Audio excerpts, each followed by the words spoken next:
It's the savvy side of 9 to 5. Listen. Bueller. Laugh. And learn. Negotiation. This is what you do in business. This is the Focus Group with Tim Bennett. Staunch. And John Nash. Keep your clothes looking neat and clean. We're all business. Except when we're not. Welcome to the Focus Group. John Nash here with my very good friend and co-host, Mr. Tim Bennett. Hey, folks, today is our 10th anniversary of being on the air. We began at Sirius XM Satellite Radio 10 years ago. Then they merged. We went to Sirius XM, and now we're here coming to you live on Facebook and YouTube. And, of course, you could find us on Apple Podcasts and SoundCloud as well. If you want to join us today by phone, call 1-877-962-6846 and follow along at social media. It's Focus Group Radio. It's the branding for all of our platforms. And we want to thank everybody for downloading and listening to our new audio podcast, Unbuttoned. Tim and I dropped that on Tuesday mornings. It's a little less formal than our normal show. Great topic this past week, I thought. Actually, all our topics are always good. Someone told me they thought the death one was a little bit heavy. Well, that's not exactly a jubilant topic, so... That's the only feedback I got. What was this week? Facebook and Craigslist stopping personals and Facebook stopping... Facebook suspended or doesn't offer the ability to target LGBTQ individuals through advertising. Craigslist got rid of the personals, which Tim felt and I feel as well, will have an interesting impact on the LGBT community because those are areas where it's, like I would say, safe to congregate or exchange ideas and stuff. Hey, today on the show, for the anniversary show, we're going to not do our normal banter, but we're going to do memory lane banter is the way Tim constructed the front end of the show, and I like what he suggested. Our 3 favorite guests, some good memories, 2 or 3 favorite road trip moments. And then in the second half of the show, we're welcoming Brian Roman from AdMark 360, and he's going to be showcasing 2 LGBT businesses. And it's named the Focus Group LGBT Business Spotlight, brought to you by AdMark 360. Got to get that right. And Brian also provided us with some Prosecco. Yeah, some Prosecco to start off with, which is nice. So if you're watching along on Facebook Live here or YouTube, thank you. So we have a bunch of candids that we placed up. We'll be scrolling through as we talk about our 10 years. And then, of course, when we get into our guests, we've got graphics for that stuff as well. But did you ever think it'd be 10 years, John? I mentioned to someone, all right, I'll answer the question and say, given what you and I have transitioned, no, I didn't think it would make... Yeah. I don't have doubt that you and I could do this for 10 years, but the landing at the separate companies and making sure that you were being carried by the media provider, that's the part that I would not have necessarily Well, we started out, we were at XM, we were on XM Satellite Radio, which was at that time based out of Washington, D.C., and they had a studio up at Lincoln Center. Mm-hmm. And you and I would do a pre-record there, which played on Wednesday nights right after the agenda. With Mary Breslauer and Joe Salmonese from the HRC. And the IAM's Pet Hour, I think, was on right before us, and we were on the Stars channel. And then when the 2 companies merged, when we were sent over to Sirius XM, they put us on OutQ, which initially we were a little bit, we were kind of nonplussed by it, but we ended up having a good run there on Saturday mornings. And at one given time, I think the Saturday morning lineup there was quite good. We had Judy Gold, it was us, and then it was the Six Pack. Ben and Dave, Ben and Dave, and it was a fun time. And then, of course, OutQ decided to get rid of LGBT programming and... or Sirius ditched OutQ. What did I say? Well, you said OutQ got... Well, it's almost the same thing. Don't worry about that. Decided to get rid of it, and then so we reconstituted ourselves here. Here you go, sir. And, of course, we want to thank our listeners for all your loyalty over there, and also our sponsors. Cheers, John. Cheers. Thank you. And, of course, this year, March 2018, marks our 8th year with Volkswagen. Yep. So they're our longest sponsor right now. And we love working with VW, and we're excited about, we have some, we think it's going to be a pretty amazing road trip coming up later in the year with them. We're going to be going, hopefully, from Chattanooga, Tennessee, all the way to Seattle for the Out and Equal conference. And Tim is already Tim usually maps out some pretty hilarious things, which we'll talk about as we get to the road trip thing. But in the first part of Memory Lane, so we started XM. Tim mentioned that it was a pre-recorded show. We were we were put under the guidance of a tutor or a professional or a consultant, and that was kind of like taking a. I'm thinking of how they train horses, and they don't like to be trained. You know, they want to get up, they want to get the. Well, what you didn't say, what was really interesting about that, there was a good process for us to learn, I guess, to figure out formatics, for instance. Yep. But what I would do, John was still managing his agency at the time, and I would have to write scripts for both of us. Have them approved. And I would have to get the scripts to her by Monday for approval. And if you deviated one word off the script, she went batshit crazy. She'd bang on the windows, and she would, you know, she literally like had a ruler, and she'd bang on the window. Like a mother superior. You had to say the exact word as it was written. And so you and I sat there in a very kind of NPR style. And by the time the show was only an hour, so by the time you introduced the guests with this 20-minute intro, the show was over. I mean, there would be so much detail as into the bio of a guest. And it all came to a head the day you and I were in there, and we had a Augustin Burroughs. Yeah, so Tim found a script the other day, yesterday, and he read to me at least 6 sentences from it, and it was like... You'd have turned off the show in a second. Hello. I'm John Nash, and I'm out to succeed.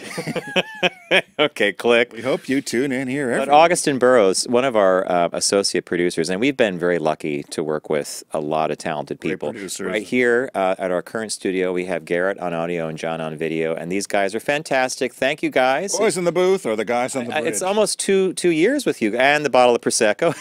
It's almost 2 years with the studio. Yeah. Do the other shows bring you booze? I don't know. Morning show would. Oh, the morning show would. Yeah, but you guys always bring the really nice Prosecco. Really appreciate it. It's delicious. Cheers to you guys. Thank you. Well, you know, thanks to AdMark 360. Brian gave us that Prosecco. Brian's been with us for years. So one of our associate producers suggested Augustin Burroughs, who had written the very well-known Running with Scissors. Right. And he had a new book out, and many people who knew him knew that he had a career in advertising as a copywriter, and before he was an author. If you read one of his books. If you read any of his books, actually. 10 books, right? You would know that. So we asked to have him on, or she gave us the number, he agreed, and the consultant finds out about it, and she blew a gasket because we're going to have him on too. What are you talking to him about? What are you talking? How dare you have him on? He's our guest. He's our guest. And that's when we realized this whole territorial thing that people were crazy about. And I just simply said to her, I said, well, he's had this whole career in advertising that nobody ever talks to him about, and that's what we want to talk to him about. And then we never really heard from her again. Well, then after a couple of weeks, she said, how do you think it's going? And I looked at her and I said, you know, I could do with a lot less stick and a little more carrot. You know, I'm not the kind of guy that does well with the carrot and stick game, especially when you're getting whacked by the stick all the time. But she did actually set us on a very structured path, which producers going forward have all said we were always prepared and always buttoned up. So I do say thank you, Mary, because she ended up being a great consultant, because she's right. We were always prepared to do a 2-hour show with 1 hour. Yep. If we were doing a 2-hour show, we had 3 hours of material. So you never, if Tim got stuck in a blizzard, I could do it with the, you know, there's ways of doing that. No, it was good in that regard. And then we've had we've had a great time over the run of it. And as you said, great producers, our fan base has always been great. We gave out a lot of socks. I counted over 15,000 pairs of socks we distributed over the years.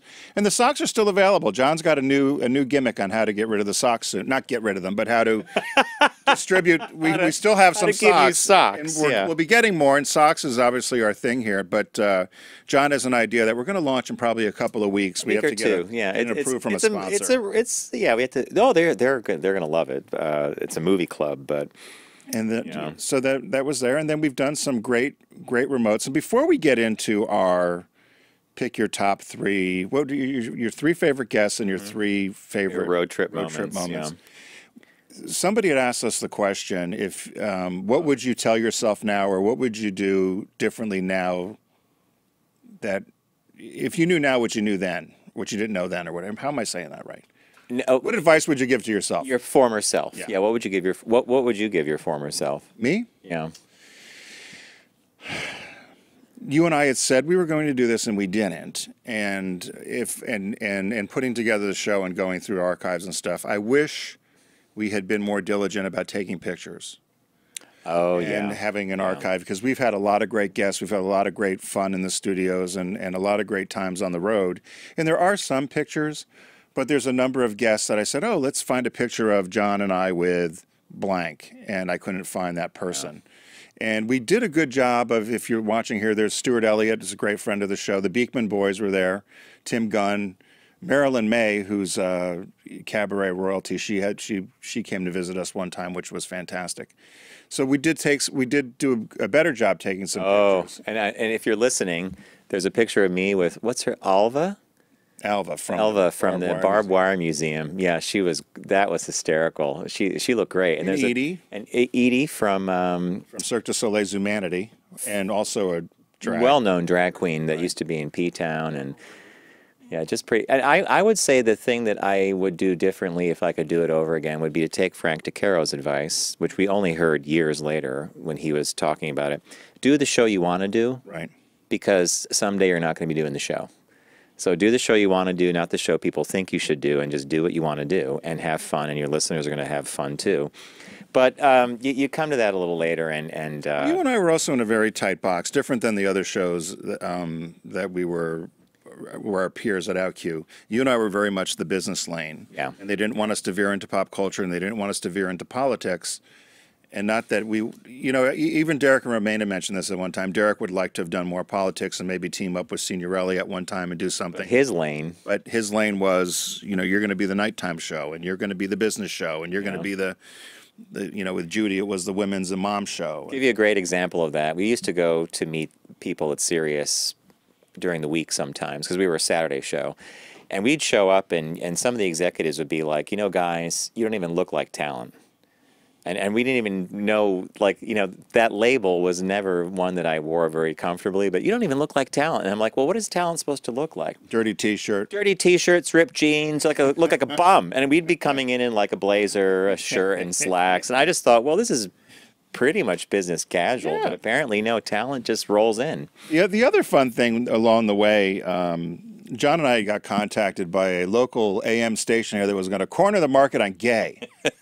they discovered the LGBT market in 2011-ish, 2012, and so gold in them there hills. WRL-AM decided that they were going to put on a whole slew of gay programming, and the money was going to roll in. So John and I were given a 9 o'clock slot on a Friday night. Was it 9 or 10? It was 9, because we were done at 10, and the studio was right near the Penn Station area, right? So I would take the train up, and then John and I would get on live on this AM station, and really one of the largest AM channels in the country. And aside from weeding through the drunks that would call in, I mean, who's listening to talk radio at 9 o'clock? They're out having fun with their friends, right? They had all this. They had an S&M guy on afterwards and a transgender person after it. But they were, and I still remember them having the meeting with us, telling us how they were really going to be able to sell this and make a lot of money. We can't wait to monetize this thing. And we sat there, we smiled. We're like, well, we'll happily do it for a while. So that was 6 months of fun called The Random Sample, which was different than our show. A little different. We had our little logo. We did our stuff. I don't remember exactly when we decided to pull the plug on that, but I don't think it was a very tough decision. One day came by, we're like, we're not doing this anymore. You're coming up. We're spending money. I think they asked us if we wanted to pay for studio time. We said, no, thank you. I think that's when we pulled the plug. That's when they were. No, you pay us. That was their discovery that the gold in them, their gay hills, might be in our pockets. Right. You want to pay for your studio? No, you should be selling it. And then we did Casual Fridays, which was a podcast. Podcasts, yeah. One of them was kind of game show focused with Katie and, was it Katie and Paul? Katie and Paul, yeah. And then one with just Paul, which was neutral scripted radio. That's still available. Yes, it is. It's a radio drama, and it's called Casual Friday Season 2, and it takes place in an office park, a nondescript office park. Tim did some of the best voices. They just put up a picture of us with Donna Serdula, the LinkedIn makeover, the LinkedIn makeover maven. But you're right about the pictures. We only got wise to that later on. Yeah. And then there's a photo of us at the Luxor for one of the pool parties we used to do out there. Yep, the Luxor was wearing our 2 Exist bathing suits, I believe. Yes, that's right. I actually in my Facebook post, now that I see that picture, I forgot to mention I'm going to have to go do an edit and add Luxor, because they were a good friend of the show for a while.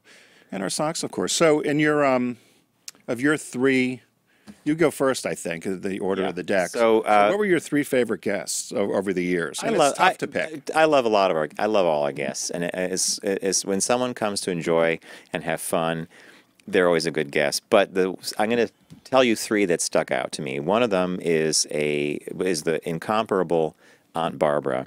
Now, Aunt Barbara was one of Tupperware's top-selling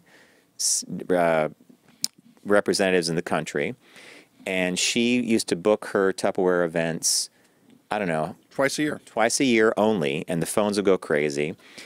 And it was a guy that dressed up as Aunt Barbara, but he would channel his, like, I guess it was a relative he called Aunt Barbara. Yeah. After his aunt. And the entire time he was in studio, or she was in studio, the back of my head felt like it was going to definitely fall off, because it was just, I was laughing so hard, and my face, I had a smile on the entire time.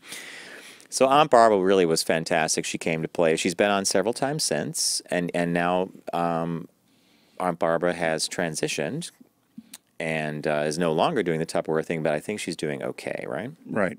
There was a documentary done. She's actually got a part in a movie. You could still follow her on Facebook. She still does have the Aunt Barbara site up, but she also goes by her name now, which is Jennifer.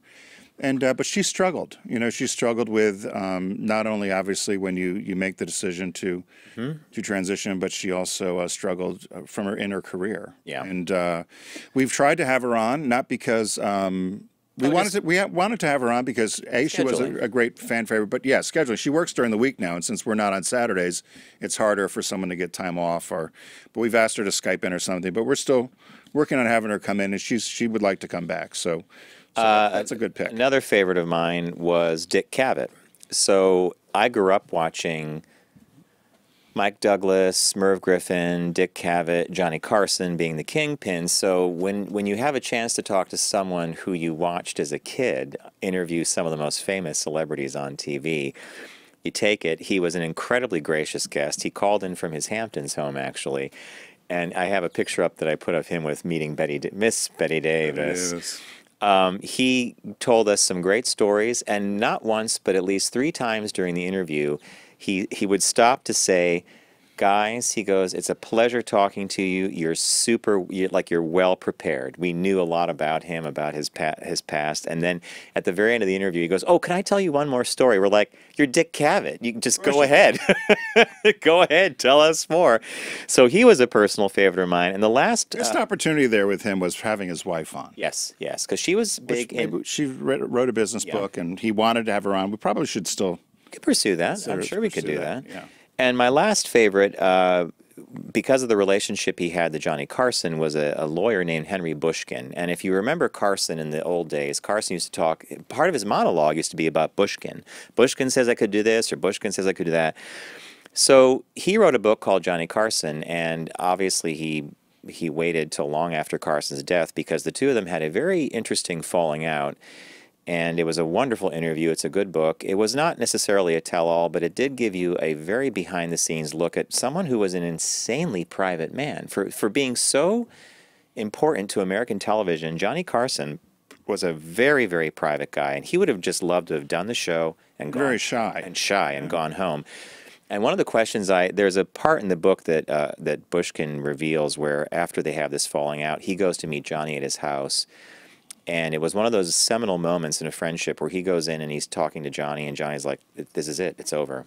And he left, got in his car, and sat in the driveway for about 5 minutes, realizing that all the years he had with Carson literally just evaporated in those 2 or 3 minutes talking to him.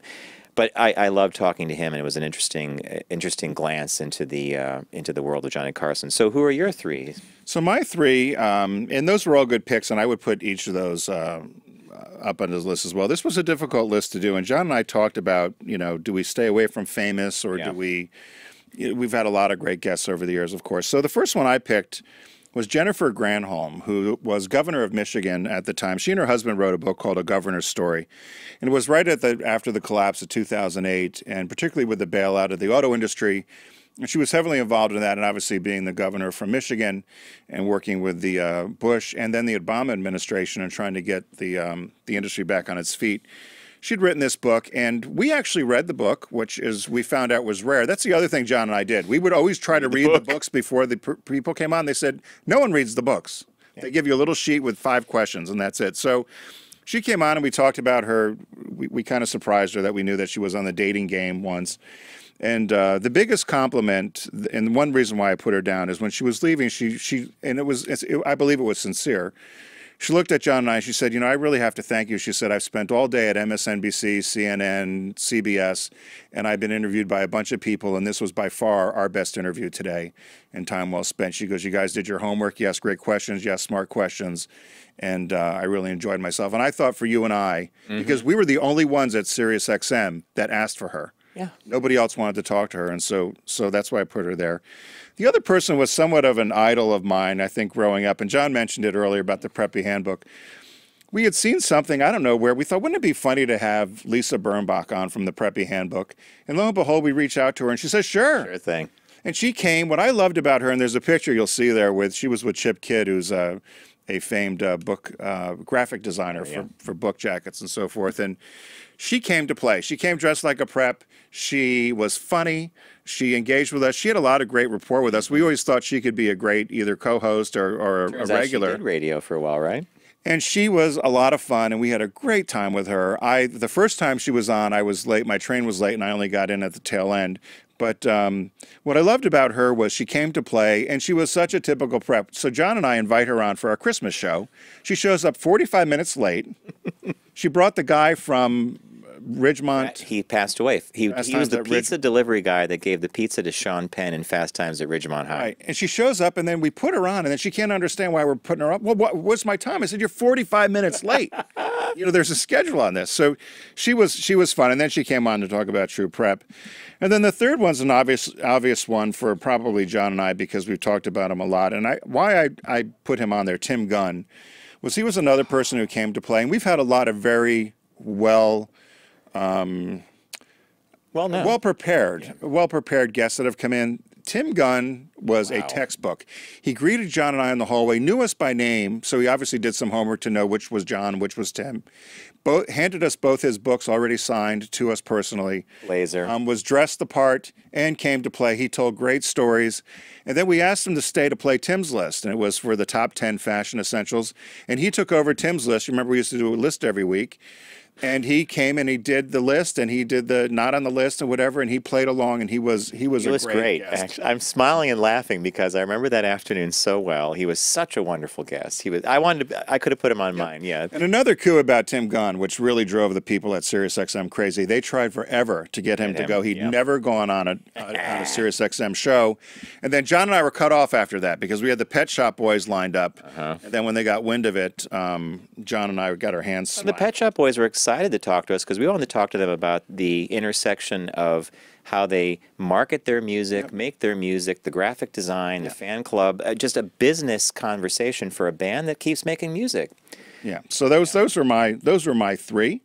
And so what about your all right, so then, road trip moment? Thanks to Volkswagen, which Tim has alluded to earlier, they've been with us over 8 years now. And one of the super cool things about working for an auto brand is the fact that you get to test drive vehicles and take cars that you would never necessarily drive because, you know, you buy your car. But so we've gone on several road trips for VW in several different vehicles, and one of the most memorable ones was a cross-country trip we did from Philadelphia to Las Vegas. We only made 1 or 2 wrong turns on the whole thing, which put us in Death Valley, but that's another story entirely.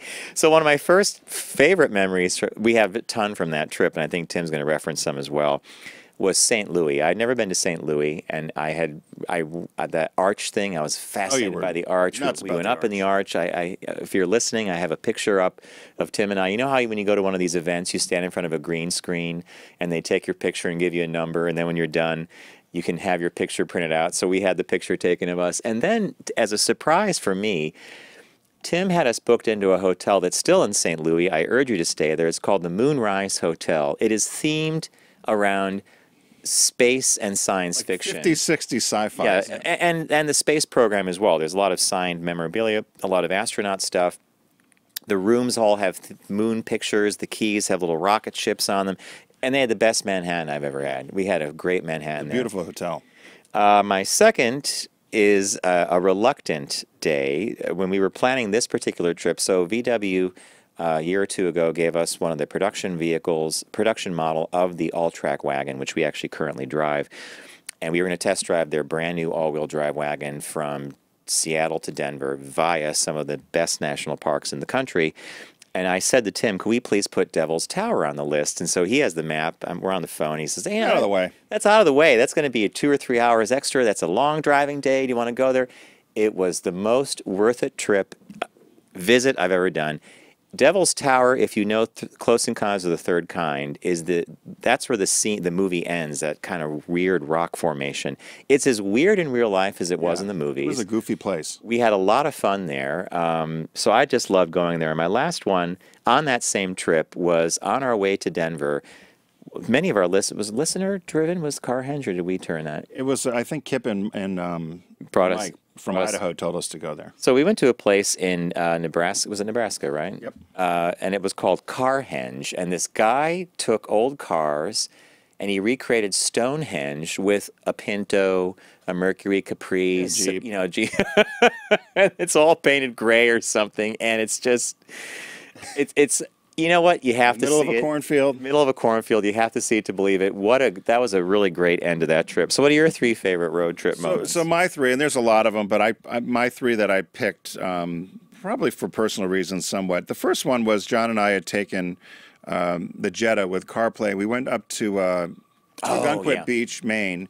And I said, you know what, John, back in my day when I worked at Subaru, I worked on the program that developed the Yellow Bean Outback edition. And I became friends with a lot of the guys in marketing and women in marketing at Yellow Bean. And another iconic brand that I knew since a kid, we'd buy Yellow Bean clothes. So I said, I wonder if we can get a tour up there. We can go see the guys at Yellow Bean.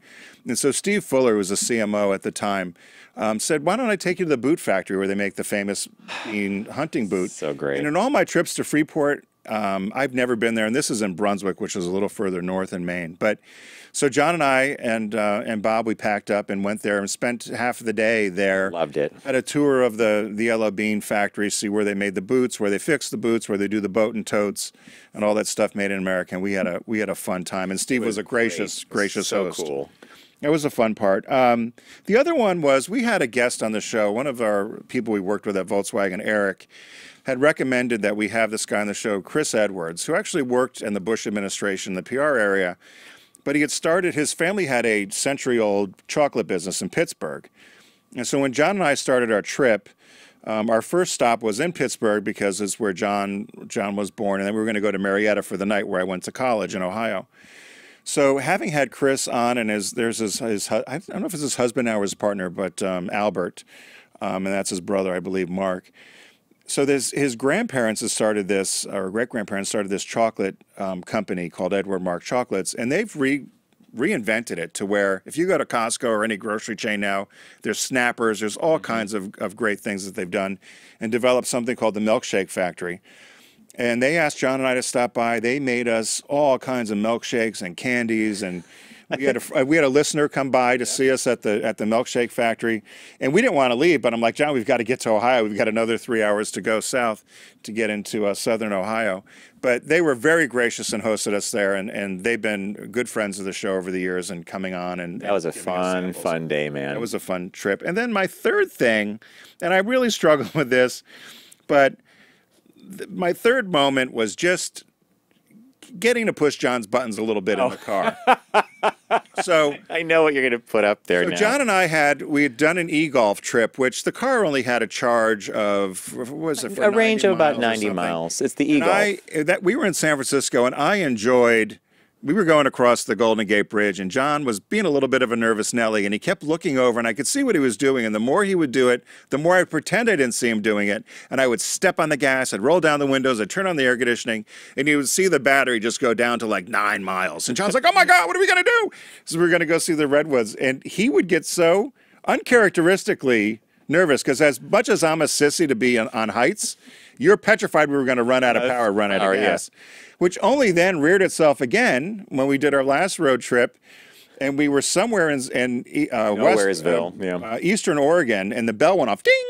And John immediately turned into this frenzied panic. What are we going to do? What are we going to do? I said, you've got 50, 60 miles when the light goes on. We'll find a gas station. And you were nuts.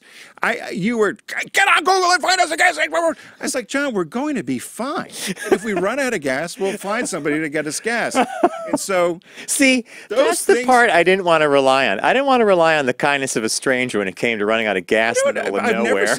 But this was a side of you I've never seen. And so I've seen it now. OCD side? I've seen it twice now on the trip, and I thought, man, this was a little crazy. So that was my 3. By the way, you really pushed the buttons on that e-golf trip. I mean, every chance he had to do anything electric in the car, just to drain that free. And you forgot to mention that when we got to the national park, the Muir Woods National Park, they had a charging station. They had a charging station. You were never happier in your life. And Tim said, go stand there, hold the spot. No need to worry about it. There was cobwebs all over the darn thing, but it charged the car. Yeah, that was it. And then I did a slide there, I think the last slide of this group, Garrett, and I had honorable mentions, and I call them the focus group family. And pictures of Aaron McHugh, Paul Hagen, Kelly McDonald, Brian Roman, and Jeff Yeager. And over the last 10 years, we've relied an awful lot on these guys, either as guests or obviously with Brian with AdMark 360 in the segment he does today. Paul Hagen has been a huge contributor to our show. And whenever John and I, sometimes a guest would cancel last minute, Aaron, Kelly, and Jeff always rose to the occasion. They've been great friends to the show and supportive of us. So I wanted to not let the anniversary go by without thanking those 5 people. Got to have friends, right? Yeah. Now, on time scale, should we maybe just go ahead to deep discount and? Yeah, we can do that. Okay. So we were going to do a business birthday, but we have other things lined up for you all today. So we're going to move right along. I'll post the business birthday on Facebook. Excellent. That's a good idea. So Deep Discount has been a friend and a partner of the shows for over almost a year and some odd months now, and we love working with them. It's a great bunch of people in the marketing team, and it really does work for the two of us because me and Tim, we love movies and TV, so this is not exactly hard to talk about in my mind. It's the end of the Shark Madness sale this week. I've just bought a few new things myself, and while you're at the site, deepdiscount.com, and get there by going to focusgroupradio.com, clicking on the Shark logo, and shop away.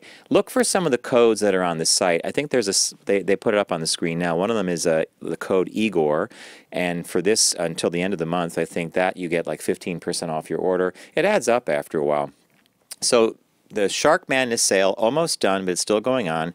I went in and I picked one title for Tim and I both because we grew up with this stuff, and it's called The Thunderbirds.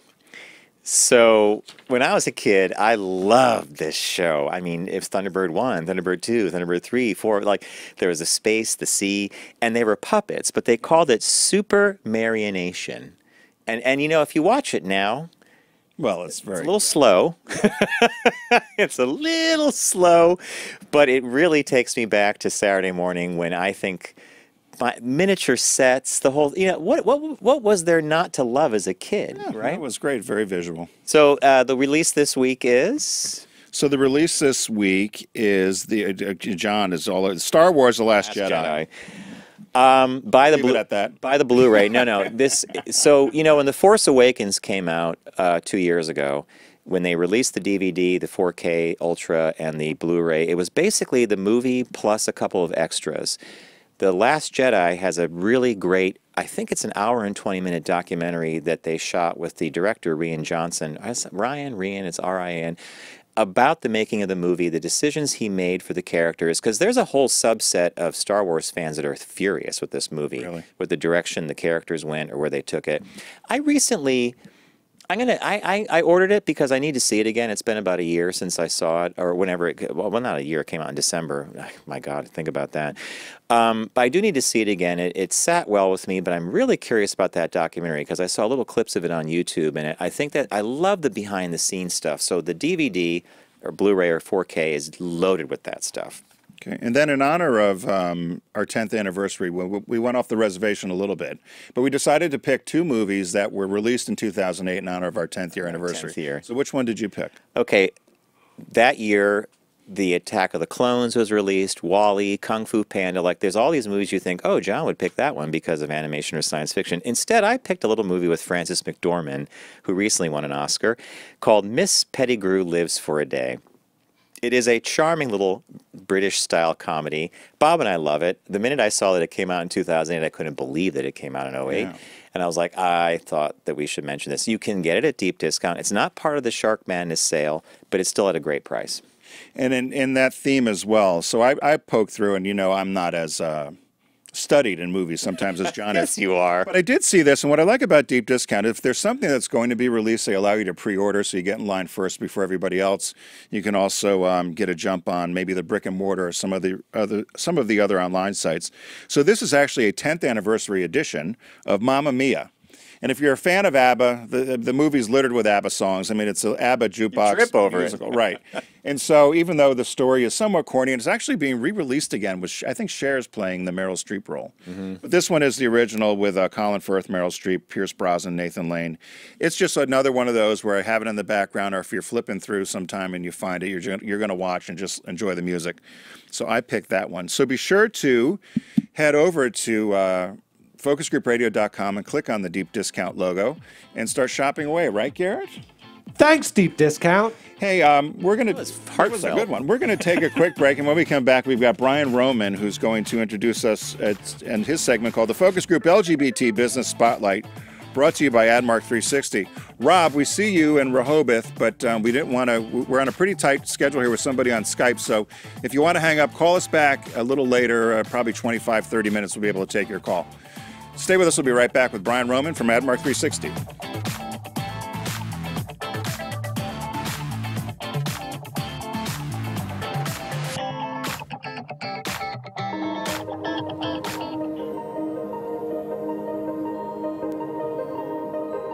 The Jetta is absolutely fun to drive. The feel of it when you're going down the road, especially this one, that everybody looks at it and waves at you, and it's just a blast. Just get a feeling in a Volkswagen you don't get in another car. It's kind of funny to say. It's almost like it's got a mind of its own. It's got feelings. It's got a heart, My favorite little pieces of the car, my interior, my VR6 motor. Love the VR6 motor. It's a Volkswagen. It's built with quality. I got the Jetta about 9 years ago. The fun things about the Jetta are, it's a comfortable car. I love driving it with the windows down. Those are my favorite memories. I knew I wanted Volkswagen, but I chose the Jetta because it was four-door. It had plenty of space for me and my dog. My car is so fun to drive.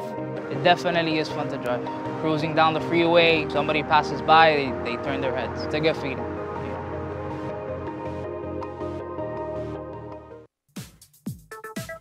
Brought to you by Volkswagen. Visit VW.com to learn more.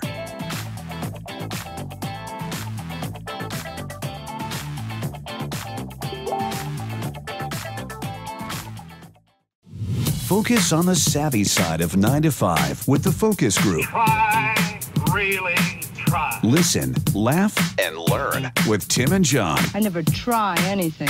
I just do it. Just do it. Welcome back to the Focus Group. John Nash with my good friend and co-host Tim Bennett. Sitting to my right is Brian Roman from AdMark 360, and he's going to be bringing us the Focus Group LGBT Business Spotlight, brought to you by AdMark 360. By the way, focusgroupradio.com is the website for our show. That's where you could find every platform we're on, from video to audio. And please, if you're an audio listener, check out Unbuttoned. It's a 18 to 20 minute audio thing we do every Tuesday, and so far so good. We love doing it, and we love you guys listening to it. That's the Prosecco, getting in the way of the formatics. Oh, there's Rex. If you're watching, if you're listening, I'll describe. We have a picture of Brian up, and then next to him is his dog Rex, looking studious. You put glasses on him. He's a very patient dog. He is very patient. Well, do you know why that is? So we're going to learn. Last night I was trying to get the deck together, and I said to Brian, so I go to LinkedIn and Facebook and all these places, and for some reason every picture of you is web blocked. Who did that? I don't know. So I couldn't get a Very picture. So I thankful. said, could you please send me a picture of yourself? I need a headshot. It's a great headshot for So you. he's dicking around. He sends me a picture of the dog. I said, that's what I'm going to use. And then finally I got out of my pain pill stupor, and I said, you really need to send me a headshot. So I did. So. I sent Right, you so that. Brian, Yes. you're bringing us. We bringing always love when you come on two- because you bring some really great LGBT business professionals. Yeah, and these two came to me from the NGLCC. And National Gay and Lesbian Chamber of Commerce. Yes, and they're both have really good stories. Both came from. The first one had a totally different career path, and then she found something a little bit different that was more. It helps the environment, and she decided to start this new company called Re-Nuble. So what's her name? Her name is Tinia Pina. Tinia Pina. Yes, I believe that's the way I. And I think that she is joining us. Corrected. Yes, she is joining us from. Even though she's a New Yorker. Yes, Brooklyn. She's joining us from, I believe, Paris, France. That's correct. Gay Paris. Gay Paris. So do we have her, guys? Oh, John, thumbs up. All See right, our great. excellent booth. So, Tinia, welcome.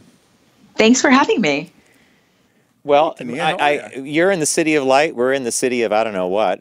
The city of perpetual winter. Is it nice over there in Paris? It's raining. I came into rain and I'm going to leave at rain. But I really want to thank you guys for getting my name on the first time right. Oh, Everyone good. kind of I'm has glad. their own impression. So it's Tinia Pina. That is correct. Yep. Wow. Pina. So what are you doing in Paris? So 2 weeks ago, we got accepted for Elle magazine as well as Shea Moisture, the brand, as well as Inco, which is an impact investment global network. They had given us an award for recognizing us as the Woman Entrepreneur of 2018.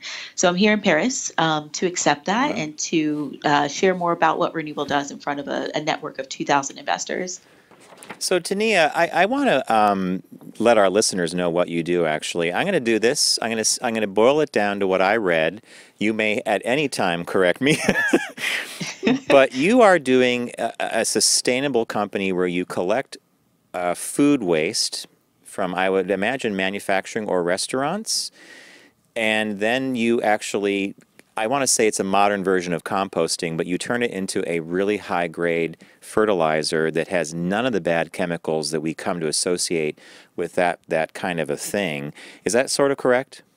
You're exactly right. And so what we do is, the reason why we got into this is, I used to be a prep SAT teacher pro bono through New York Cares in 2011 and 12. And what I noticed was that the city was spending $77 million to export its food waste to Virginia, China, and Pennsylvania.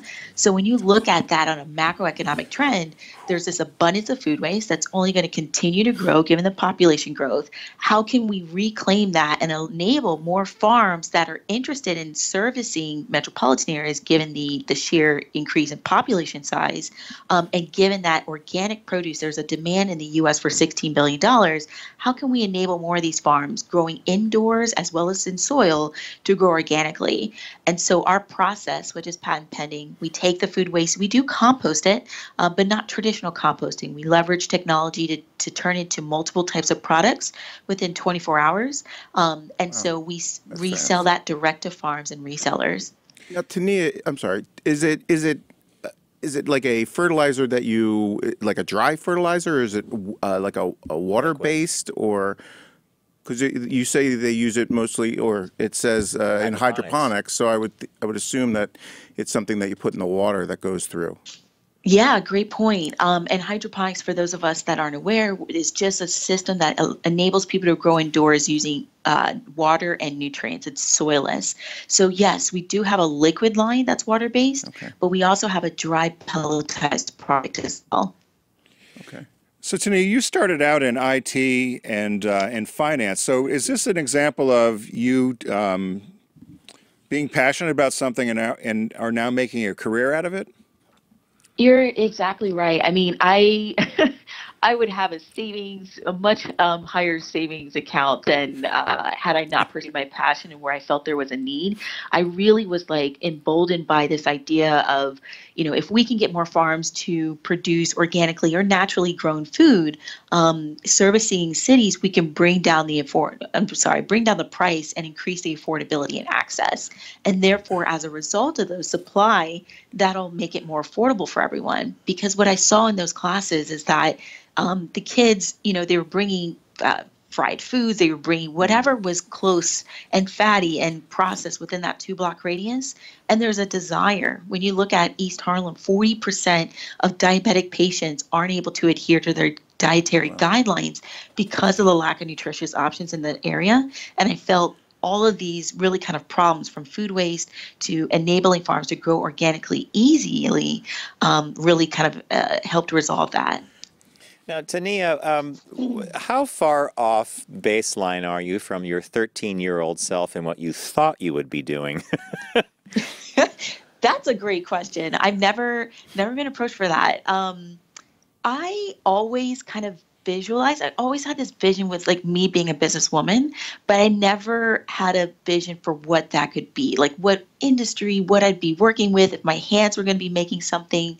So I knew something business related and having ownership, but not really specific on what. So what's been your biggest challenge? Because I think a lot of people perceive, they hear organic and they think expensive. Yeah. So what has been your challenge as an entrepreneur in this? Because this is still a very new space, isn't it? Oh, absolutely. So you may have heard of Gotham Greens, Bright Farms, Aero Farms. This industry of growing hydroponically is still very nascent. A lot of farms are still proving themselves economically. And so we knew that there's a more profitable challenge to help these farms that want to be able to grow organically, be able to do it. And that's something we're still reinvesting in R&D to make our products compatible with those systems. So that's been the challenge of, having enough working capital to reinvest in the R&D and continue it. But that's what keeps it going. Now, when you look at waste management as an industry, especially investors in New York, where they're much more aligned and very quick to put in capital behind data, analytics, software, and any type of like computer or technology-enabled company, particularly web-based.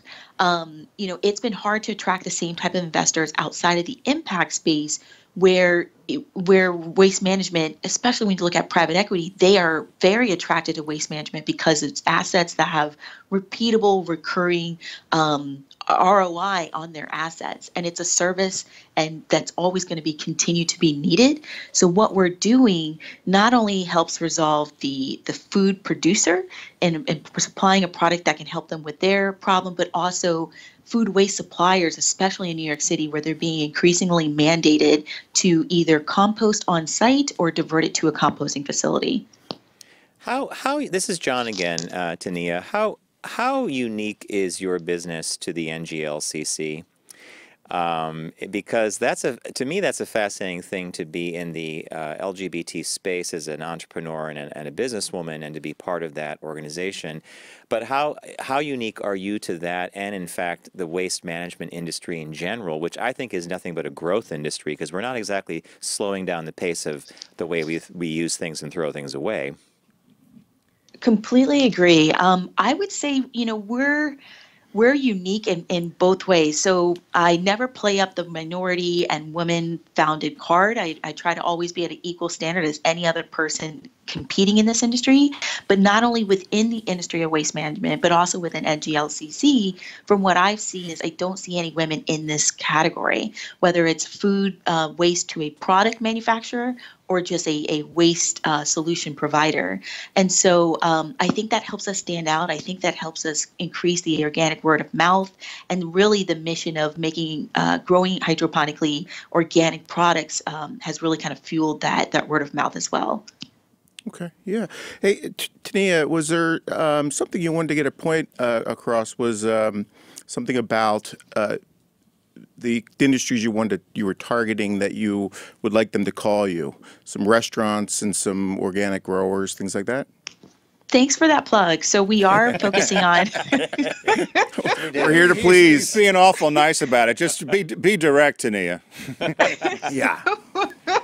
So hotel chain groups, Hyatt, Marriott, Hilton, as well as chain restaurant groups. You think of Bloomin' Brands or the Darden Restaurant Group. We are really working these types of relationships so that we can roll out our solutions within these brands and really show repeatable success cases. So that's really, if you have a relationship or if you work for one of these types of companies, we'd love to speak with you. Have you contacted Vegas? Oh my God! All of Vegas, right? Vegas can keep you busy for the rest of your life, right? It's definitely a cue. So hey, thanks for joining us, and thanks for joining us on our spotlight. Brian was really excited to have you come on. Brian, do you want to say anything to? Just how can we reach you? Like, give us your website and some contact info.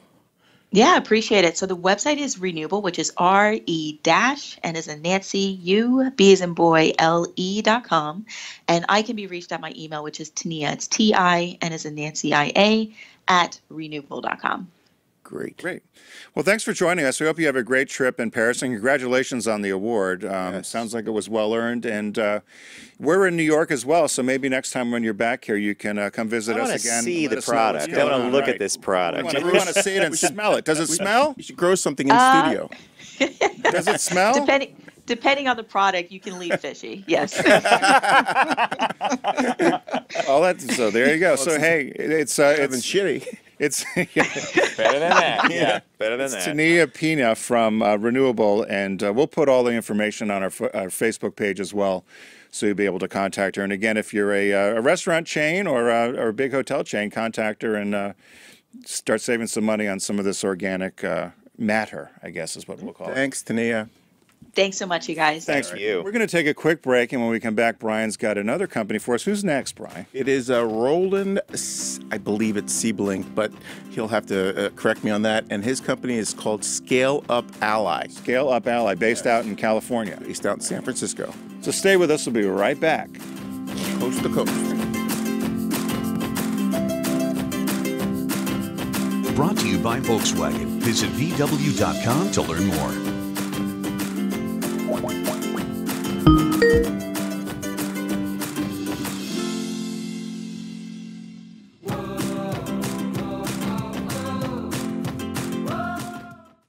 Focus on the savvy side of 9 to 5 with the Focus Group. Been in business a week. I got more money and I know what to do with. Listen, laugh, and learn with Tim and John. Herrera Rocher. He is doing well. Welcome back to the Focus Group. John Nash with Tim Bennett, and joining us on set today is Brian Roman from AdMark 360, and he's bringing us some incredible talent. We call this segment the Focus Group LGBT Business Spotlight, brought to us by AdMark 360, and this is AdMark 360. All your promotion needs, contact Brian. All your promotion needs, bocho. And my buddy Rex up there. Rex with his glasses on. He's the president. So in our last segment, we spoke to Tinia Pina, and she's with the company Re-Nuble. Great conversation, very cool woman. I think what she's doing is very cool and necessary. It's interesting, yeah. And it's interesting, yeah, because I don't think, I look at, it's not a traditional business I would look at. That's the way I would say. So our next guest, Brian, why don't you introduce? Roland, and he has a company called Scale Up Ally, and he helps tech companies that are starting up stay on the right path, not because as entrepreneurs, as we all know, it's hard in the beginning. You know, who do you hire? Where do you hire?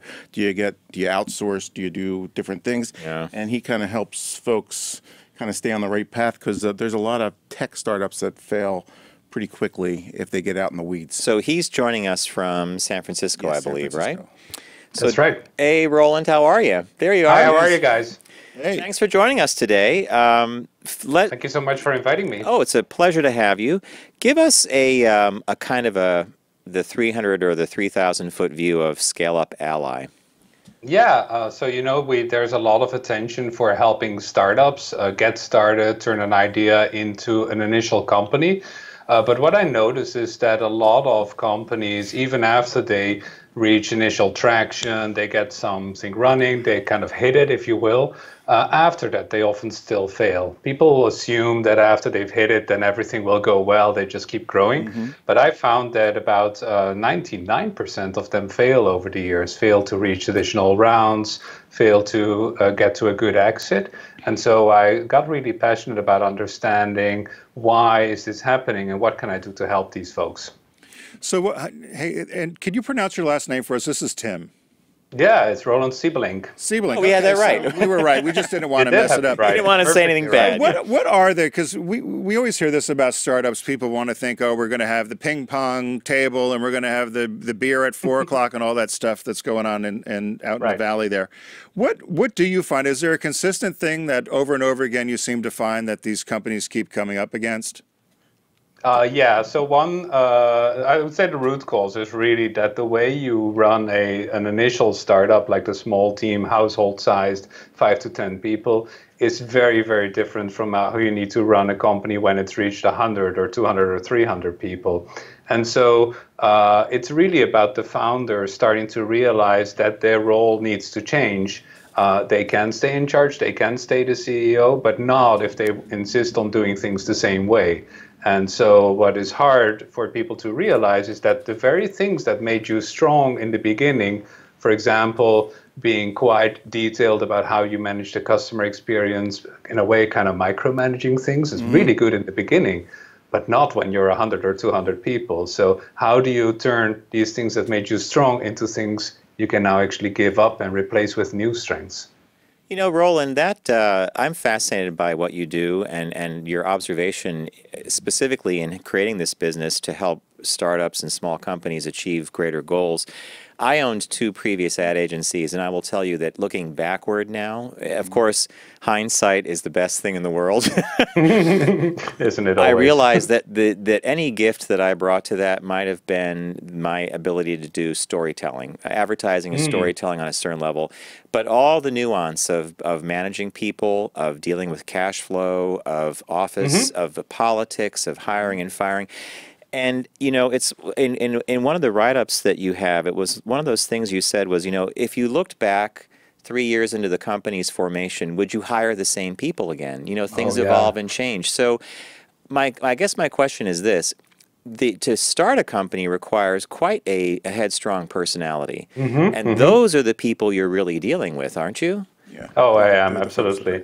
And, you know, traditionally, especially here in Silicon Valley, the modus operandi, if you will, was, oh, you know, let people just start their company. And once it starts growing big, at some point in time, we'll move them aside and we'll bring in a professional CEO, right? We've learned that also doesn't work.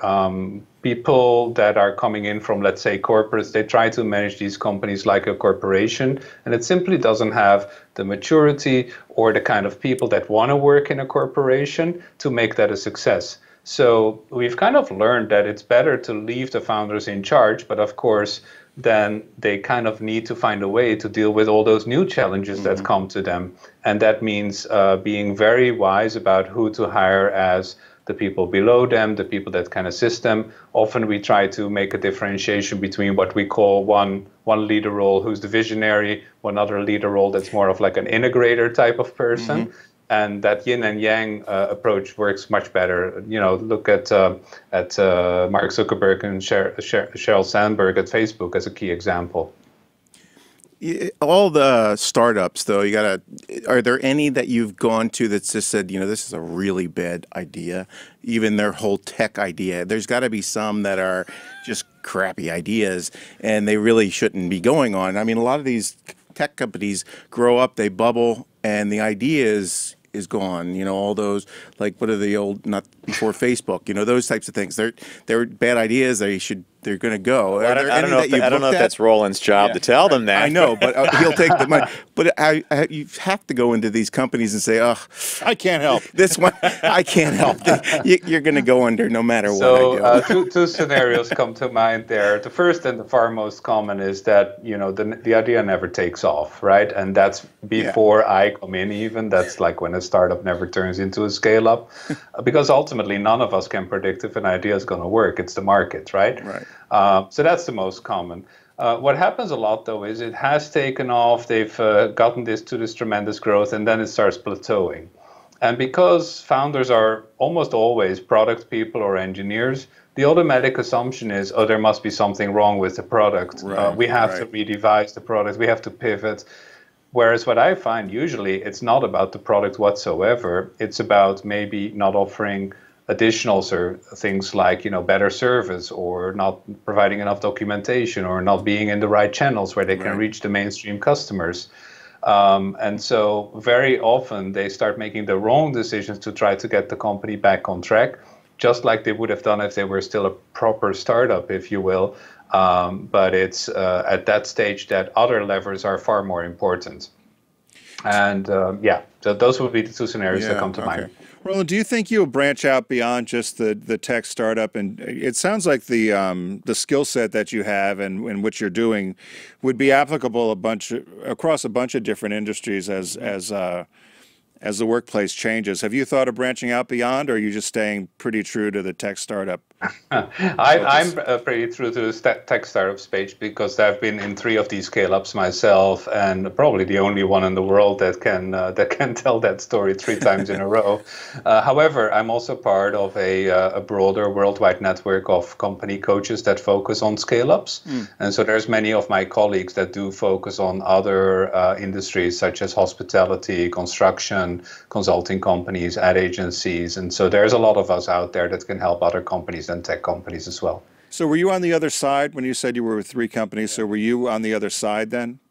I was several times a CEO, but that was usually not in scale-ups. I never made it to the scale-up phase.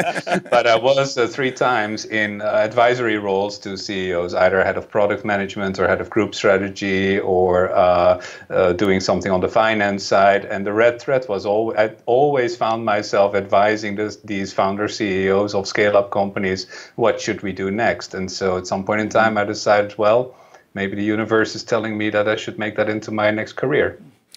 Roland, who usually invites you to start working with a startup?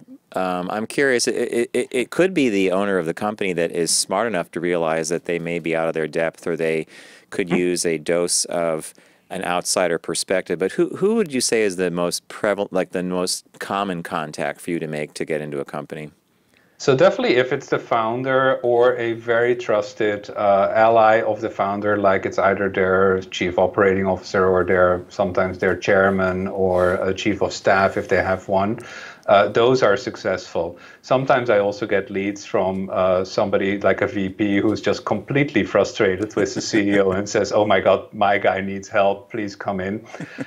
Generally, that's not a good lead for me, because as you already implied, the person has to be ready to start making some changes themselves, right? Yep. So how can people contact you, or how should they find you? Well, the easiest is just to go to my website, scaleupally.com, where there's a lot of free tools available. A lot of great information on there. I did find that. I downloaded a few things, so. Did you find them helpful? So scaleupally.com. Absolutely. Great. Absolutely. And we'll post that on our Facebook page as well. So thanks for joining us today. We appreciate it. And thanks for spending time with us today. It sounds like you've got a pretty solid business plan there. So it's going well. Thank you very much. I much appreciate the opportunity to join your show. I'm a big fan. Oh, thank you, Roland. Thank you. Thanks, Roland. Have a good day. Thank you. You too. Thanks. Bye-bye. So, Bri, so those were, so did you found these 2 companies both through, now you're a member of the NGLCC, right? And so that's how you found both of these. Did these people contact you, or how I probably should have asked you this in the beginning, how you located? At one point, it was a lottery process. We did it. There's an entrepreneurial group, not part of the NGLCC, but it is toward LGBT entrepreneurs, and I put a posting on there and got a bunch, and then I just emailed several people with the NGLCC and got some information back, and then they go and take the survey, which I think we will put up on the Facebook page, and if you're interested. I think it's great because you've kind of fun. Well, you've always presented us with some really fun business owners, and these are 2 interesting extremes to me. Yeah, I was surprised. A woman who is just doing an incredible thing in the waste management space, Re-Nuble, food waste, etc., to come up with these incredible, better for you fertilizers for hydroponics and normal agriculture. And then Roland, this one is intriguing to me mostly because we've all seen this. We've all seen companies and good ideas get to we've all entrepreneurs. We're not sure where to go. And that's why I asked, like, that's why it was really interesting. Who calls him? Yeah, you got to get in here. Well, it's the best kind of the best kind of gig, these coaching gigs, because it's like a seagull. You come in, you crap, you leave. I mean, you just. You get in, you get out, and you don't have to deal with, working. The 10th anniversary show talking. That's a do and go. No, but that's what you do. You come in, you make a lot of noise, you take a crap, and you leave, and then it's like, okay, now what do you? Well, hopefully the business has learned from that process, though, and I think it's very hard for for Roland in particular to go in and critique what's been going on, because they always shoot the messenger, right? Yeah, right. And but a lot of times companies will do that, as you know. You'll use somebody like Roland because as a foil. It helps you.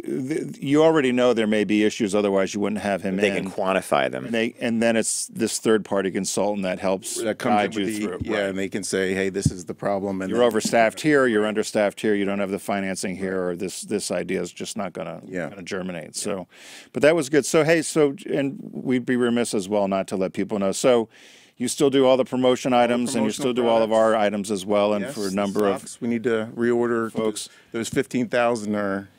So AdMark360.com, and of course you can find that also on our Facebook page. And it was the focus group updated. Is it being updated? Yeah. So it's a focus group, LGBT Business Spotlight, brought to you by AdMark360. And I think you've already scheduled your date. Yes. It's June 9th is your next visit to us. I will be here. Happy Pride. Happy Pride. Yes. The Pride Leprechaun will be dancing on the desk. And there's a company, John, that's already just for you. It's going to be perfect little company. Perfect. Okay, now I have to get, it's either cycling. Nope. No, it's something you won't guess, but you're going to enjoy it. It's going to be right up your alley. It's something you want to challenge. You say what Tim just said. It's something that's right up your alley, but you're not going to be able to guess it. You won't guess it. Yeah, I know. He'll now be all right. poking No, on you know what? I'm going to let that sit and be surprised. I like being surprised. Perfect. Hey, we want to thank everybody for joining us here on our 10th year anniversary. We can't believe it's been 10 years, but we've had a heck of a time. It's been fun. And we want to thank all of our loyal listeners and all of you throughout the years that have stayed with us and supported us as we've gone through all the different platforms we're on. Thanks to folks such as Brian at AdMark360 for having faith in us early on and staying with us. Also, all the great producers, as John mentioned, including our two current great producers now, John and Garrett. And thank you, John. It's been a roller coaster, but a lot of fun. Thanks to our friends at Deep Discount. Be sure to head over to focusgroupradio.com and click on the Deep Discount logo. They've got their shark wire. I had to get the shark in. It's hardwired, guys. Sorry. You got to do it. They've got their sale going on now. And of course, we're going into our 8th year with Volkswagen of America. They were just at the New York Auto Show today, and I like their truck. Dipped their toe into the pickup market. Yeah. So there's some rumor that they may be coming to the North American market with a pickup truck, which would be pretty cool. Yes. But we want to thank them because is that road trip material? Well, I don't know if the truck will be ready yet. If you're we'll take an Atlas or something. If you're pulling a boat, or I can see you guys at the Lucy trailer. We should have a float on the back. We should get a trailer. Float and go to campground to campground. So now that's an idea. Another sponsor, maybe Winnebago. You're going right to your listener. So we do want to thank Volkswagen because they've been a huge supporter of ours and to the LGBT community and LGBT media. So thank you, everybody. Don't. Drive alive. Hey, listen, I have a bad back, and so thank you, Brian, for driving me up here because I will say that. A and B, it's don't text and drive, arrive alive. I don't know why I've all of a sudden screwed it up.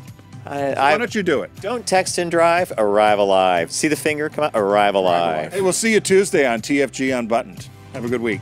That little finger thing's like Uncle Sam. Bye, Bonds. I don't know why all of a sudden I've got a blank on it.